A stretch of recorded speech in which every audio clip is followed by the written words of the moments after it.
तिरुपति से एक बहुत ही डरावनी, भयावह, हृदय को चोट पहुंचाने वाली खबर सामने आई कि वहां के पुण्य प्रसाद में भी पशु चर्बी की मिलावट पाई गई है। जब आपके पास यह सूचना और खबर पहुंची तो आपके हृदय पर क्या बीती? इतनी बीती कि जितना कष्ट मुझे कभी नहीं हुआ था। एक छल हुआ हमारे साथ और हिंदू धर्म छल हुआ। ईसाई मिशनरी ने, इस्लामी मिशनरी ने अच्छा किया। हम ऐसा सोचे नहीं थे कैसा भी हो जाएगा, और इसका हम कठोरता से विरोध कर रहे हैं।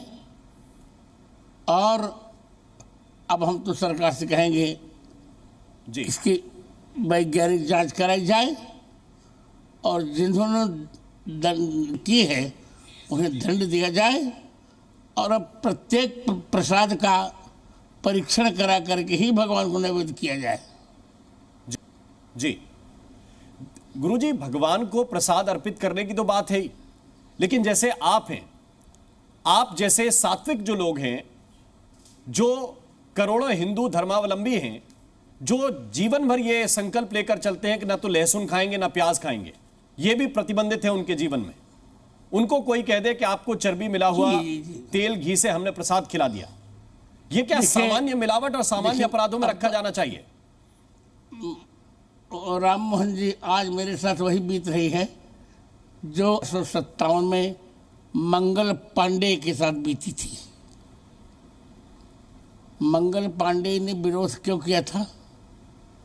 क्योंकि कारतूस में चर्बी लगी थी, वही मुख से स्पर्श करना पड़ता था। जी, जो मंगल पांडे के साथ हुआ था वही हमारे साथ हुआ है, और जो मंगल पांडे ने किया था हम वही करेंगे भी। क्या आप क्रांति की तरफ इशारा कर रहे हैं? आप समझ तो गए होंगे। नहीं, 1857 में तो हमें याद है कि क्रांति हुई थी। अब वही होगी फिर, यदि सरकार ने हस्तक्षेप किया तो। बंद करो ओम शांति शांति शांति का नारा, अब हम करेंगे ओम क्रांति क्रांति क्रांति, जो कुछ होगा होगा। तो रामभद्राचार्य जी, अब ये धार्मिक क्रांति की बात कर रहे हैं क्या? जी। तो क्या संतों की बैठक में ये चीजें तय होंगी? बहुत बुरा हुआ। सुनिए जी, हमारे साथ बहुत बुरा हुआ है और उसका हिंदू अब बदला लेगा। लेकिन जगत गुरु जी, केवल ये तिरुपति का विषय है या फिर आपकी नजर में बाकी मंदिरों का भी ये विषय है? क्योंकि अभी हमने पूर्व राष्ट्रपति रामनाथ कोविंद जी को सुना, उन्होंने कहा कि खटकता है अगर आप प्रसाद ले रहे हैं, चाहे काशी विश्वनाथ हो, महाकालेश्वर हो या कोई भी बड़ा मंदिर हो, जहां पर व्यवस्था जो है वो प्रशासन के पास है प्रसाद बनाने की। देखिए, मुझे एक बात कहनी है, वो ये जी, सरकार स्वयं हमारे साथ भेदभाव कर रही है।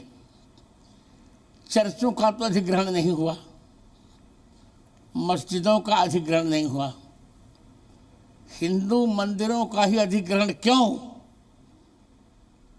अब सरकार को चाहिए कि हमारा अधिग्रहण समाप्त करें, हम अपनी व्यवस्था कर लेंगे। और ये जो सनातन धर्म रक्षा बोर्ड की बात उठ रही है, जाए, ये तो एक सामान्य सा विकल्प है। जी, तो फिर बड़े विकल्प के रूप में क्या दिखते हैं? क्योंकि आप ही लोगों को पहल करनी पड़ेगी। बात करने कौन जाएगा? संतों के प्रतिनिधि आप ही लोग हैं। कहा ऐसा हम लोग अब करने जा रहे हैं, करेंगे जी। सरकार को अपनी बात रखेंगे, सरकार से बात मनवाएंगे। हमने कह दिया कि 1857 में जो बीती थी मंगल पांडे पर, वही बीत रही है आज लगभग 1 अरब हिंदुओं पर। अब चूंकि घी का मामला है, और एक कहावत भी गुरुजी है कि घी जो है निकालने के लिए उंगली को टेढ़ा करना पड़ता है कई बार। क्या आपको लगता है कि इतनी आसानी से सरकार इतना बड़ा नियंत्रण जो मंदिरों पर है वो छोड़ देगी, वो सीधी उंगली से काम हो जाएगा? नहीं, सीधी नहीं होगा, टेढ़ा करना पड़ेगा। जी, हमने रणनीति बना ली है, हम करेंगे। तो रणनीति का खुलासा कर दीजिए अगर थोड़ा बहुत बता बिना सकें। बलि देखिए राम मोहन जी, बिना बलिदान के वरदान नहीं मिला करते, और अपने अधिकार के लिए संघर्ष करना प्रत्येक व्यक्ति का कर्तव्य होता है। मैं रामधारी सिंह दिनकर की वही पंक्ति पढ़ दे रहा हूँ कि याचना नहीं अब रण होगा, संग्राम महाभीषण होगा।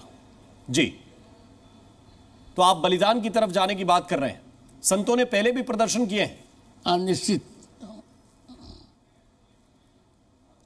और यह आंदोलन तब तक नहीं थमेगा जी जब तक सरकार अधिग्रहण वापस नहीं ले लेती। तो हम ये खबर चला सकते हैं कि गुरुजी ने अब आंदोलन छेड़ने का ऐलान कर दिया है। हाँ बिल्कुल चलाइए। जगत गुरु जी ने बिगुल बजा दिया, कह दीजिए। बिगुल बजा दिया है। और कब से ये सड़कों पर दिखेगा, कोई रूपरेखा है? बहुत जल्दी, बहुत जल्दी। अब इस समय तो हम नहीं बताएंगे, बहुत जल्दी। ठीक है। जी न्यूज़।